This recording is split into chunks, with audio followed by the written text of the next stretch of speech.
Good morning, welcome back to Autism Twins and Us. Today is the 10th of August. It's a Sunday. I was at work last night and it's been a bit of a tricky week, but today I wanted to talk about non-verbal autism, or non-verbal. George was non-verbal until he was about 5 years old. I'm going to insert a couple of clips at the beginning of this video just to show you his level of communication. And there's a clip where I'm trying to do something with Matthew, and rather than George ask me what he wants, it shows him like pulling me to try to guide me somewhere to get his needs met, basically. So have a little look at that clip. For glasses, please. You want the glasses? There you go. Thank you. Go. Okay, one moment, George. Let me just finish this. Okay. Well done.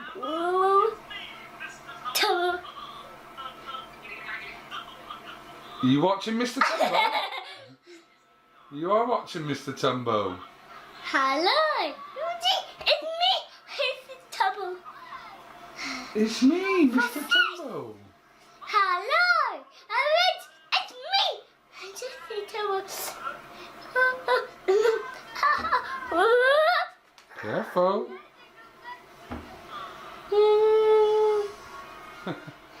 Who is it? What is it, Mr. Tumbo? Tumbo. Hello. It's me, Mr. Tumble.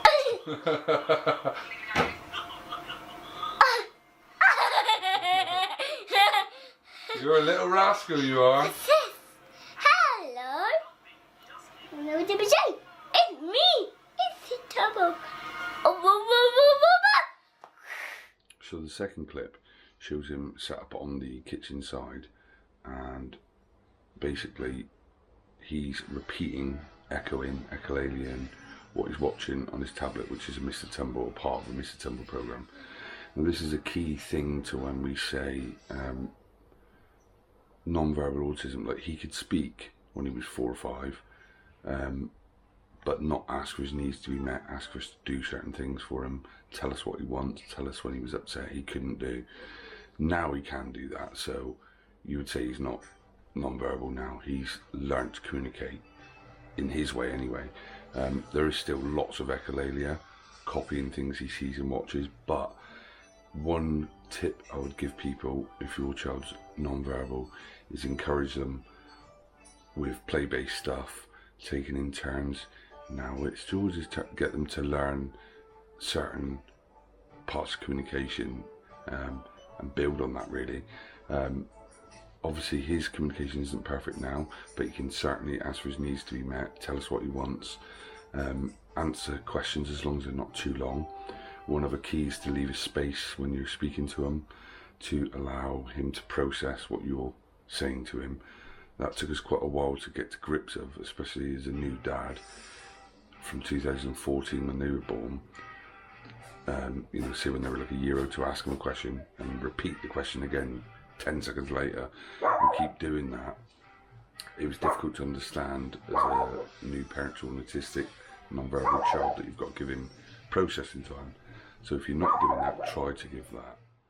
Don't be afraid to give assistance, or let them use assistance aids like PECS, communication aids. We've used his tablet to great effect in the past. Now it's more of an issue because of the stuff he chooses to watch, but back when he was non-verbal, watching nursery rhymes, singing nursery rhymes, understanding the words, getting him to repeat words back, not so much like he was echolalia in, but say words back to him. We also used to use a lot of the flashcards, which would be picture cards, big picture cards that you'd get from, like, you know, the Entertainer and toy shops, stuff like that, or Amazon or whatever, with like lion, L for lion, doing the alphabet, doing stuff like that.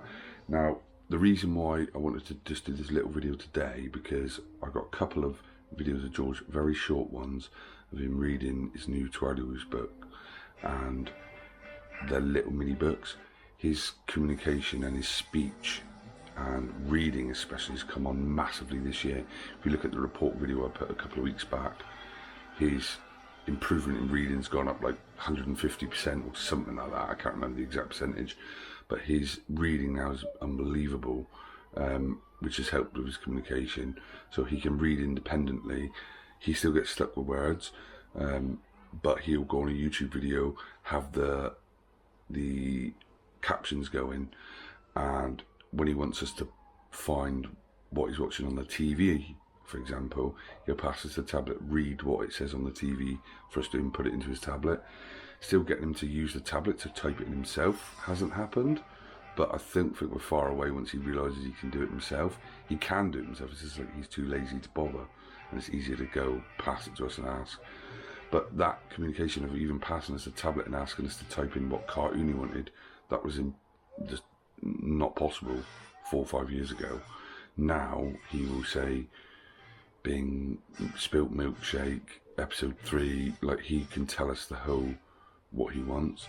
That was never a thing before, so, you know, it's not a desperate thing to say, your child needs to talk, because if he didn't ever talk, he didn't talk. What could we do? But I'm just saying, it's helped us meet his needs properly, and things like that, by his communication getting better. So that's the main crux of why I push it. Just keep chipping away a little bit at a time. There's lots of you probably that have got non-verbal children, and it doesn't mean they're always going to be non-verbal. I think there's a difference between a mute child and a non-verbal child, and he was talking all the time when he was 5 years old, but it was gibberish and none of it made sense, and we didn't understand what he wanted ever, and that was really difficult. Now it's difficult just because of his behavioural issues, but his speech and his communication are far greater than they've ever been. He'll tell us what he wants for dinner. If I say, what do you want for dinner? He'll answer me. He never used to do that. He would just look at you like he didn't understand. So his understanding, his comprehension of the English language now is massively improved, as you've, I'm sure, noticed in recent videos, and like maybe the last year's videos, hugely improved. So yeah, I wanted to put those little clips in, and the clips of him reading, so enjoy them. Hello, very important lady. La la la. Hello, marching band. Trump. And the chorus. Hello, peekaboo. Oh, where is peekaboo? You see that arrow? Peekaboo. There is peekaboo. Sometimes it's a bit too big. Ha! Got stuck in the door. Great big kid as it likes to explore new things. Up! But a mind him, cover crashing down a great big cool. You better be careful. Whoops! Oh, gee. Never mind. Great big cool. Ha ha ha! I have fell down a great big hole in the head of Lily's. Okay. Most of all great big hole loves to have fun. Her is doing the handstand. What is it? Sugar Rush? Part 1. Part 1. The last race. Excuse me. Oh. Oh. Is it racing? Yeah. Cars 2. Cars 2. Cars 2. Oh. Oh. Hmm? Soft. Soft? Yeah, soft as a cushion. Show me. Yeah, that's soft. Is it nice and soft? See, even using expressive language, like he's reading to me there what was on the tablet, and then using a word as in soft for the cushion, because it's got like a smooth velvet back, which he likes. He gets like some sort of sensory kick out of smoothing it on his face. So that expressive language, using a word that is soft, he recognises it's soft, and using the correct word. That wasn't a thing 5 years ago. It wouldn't have been a thing. He would have just rubbed his face on the cushion and that would be it. He wouldn't have then used language to express what he was doing. What's that? Sugar Rush Lightning McQueen. Sugar Rush Lightning McQueen. What are you doing? Get well soon. Get well soon. What? On TV? Ah. Be happy, be Stop happy. music. Oh, you don't want me to sing? You don't like Daddy singing? Cars 2. Cars 3. Yeah. Cars 3. Do you not like Daddy singing? Cars 3. Okay. Cars 3. Do you want Daddy to sing? No, just. Huh? No, no thanks. No thanks. No singing, please, Daddy. No thanks, please, Daddy. No thanks, please, Daddy. You're a funny boy, aren't you? Soft. Soft? Not soft. Show me.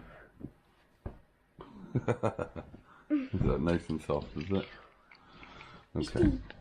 So yeah, there's a couple more little bits there of him using, you know, language communication, which he was not able to do.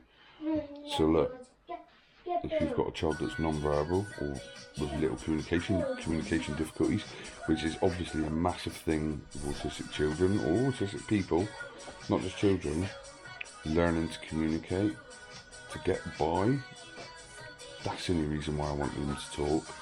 At 5, when I thought, this kid's never going to talk, like, he's never going to say anything. Give it time. I'm not saying everyone's child's going to talk, because that isn't the case. There's many examples of children that never talk. But his going from single words, which is where you can start, saying, passing them something and saying, first trying to get them to repeat that to you, just using single words, then upping it to small sentences, longer sentences.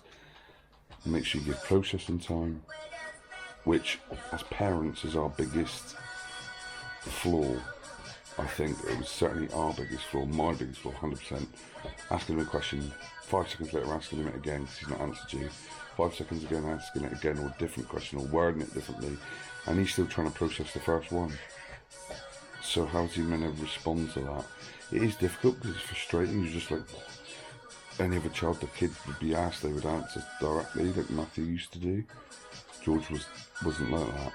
So learning to be patient, it's still not easy, believe me. Even now, even with his speech and his improvement in language, it's still very, very difficult sometimes, especially if his emotions are high.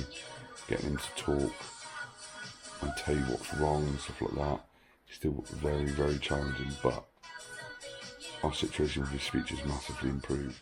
And with that, I'm going to end this little video here. It's not a big, massive, long vlog, but it was a video I wanted to make for a little while. I had it in my notes on my phone as an idea for a video. We've done videos about communication in the past, obviously, if you look back through the channel's history. So hopefully that some of them might help you.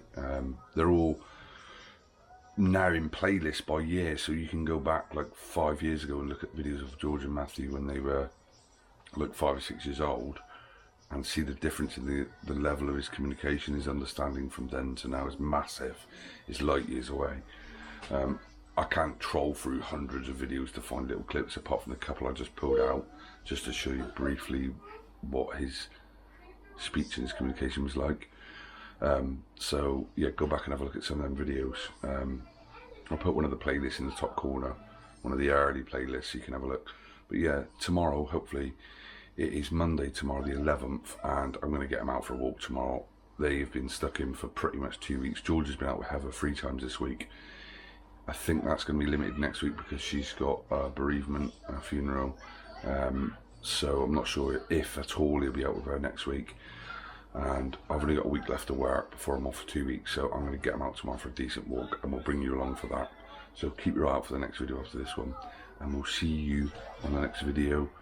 And I hope your summers are going alright. Ours, let's say, are like been hit and miss. Very challenging, but they've been okay. So we can't really ask much more. We'll see you on the next video, which will probably be a couple of days later. Bye for now.